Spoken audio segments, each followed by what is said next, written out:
All right, moving forward, we have Isabel Dunn from Water Resources at UW-Stevens Point, presenting on benthic macroinvertebrate community responses to wastewater treatment plant discharges in central Wisconsin.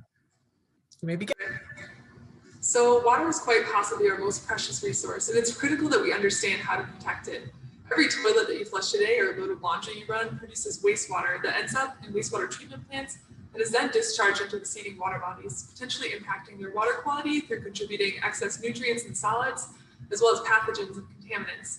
And with the average person generating 50 gallons of wastewater per day, understanding the impacts of the water leaving these plants is important to better manage the quality of their receiving waters. One way to do this is to look at aquatic macroinvertebrates. Aquatic macroinvertebrates are aquatic insects and other invertebrates that live on the bottom of lakes and rivers. Certain invertebrates can tolerate low water quality while others cannot. So which ones you find can provide valuable insights on the ecological condition of waterways. And often they tell us a more comprehensive story about the health of water than chemical analysis alone.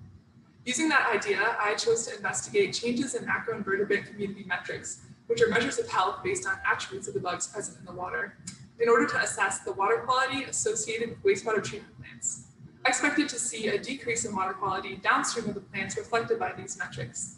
My project used a control impact study design where I collected macroinvertebrate samples upstream and downstream of the discharge points of 4 similar sized plants around central Wisconsin. I also collected water chemistry and habitat data at each site to ensure there were no major confounding factors in the environment that would influence these metrics.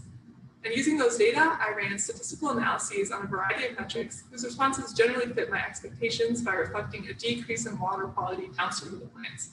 Although overall, I did not see a significant change upstream and downstream.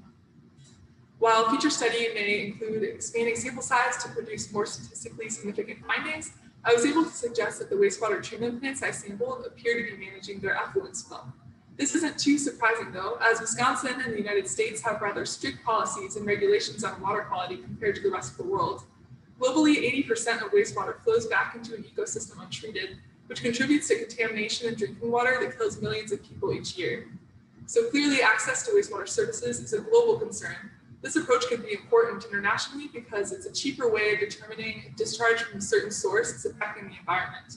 As someone who spends a lot of time collecting and identifying inverts, I can tell you that it is relatively cost effective. You can get away with a net, some tweezers, a bottle of ethanol compared to the thousands of dollars of analytical equipment that it would take to do advanced water chemistry.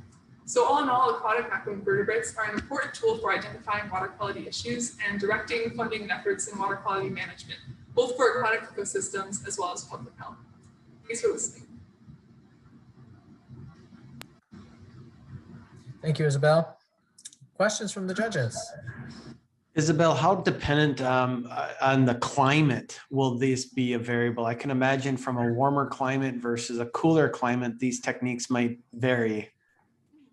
Yeah, like what I was using was an index that was developed for invertebrates that you find in Wisconsin. So different regions across the country might have different invertebrates that you see, but there's been research done on how tolerant all the different groups are. So depending on where you are, you would use a different metric to measure how healthy the stream is. But those have already been developed for the invertebrates we have in Wisconsin.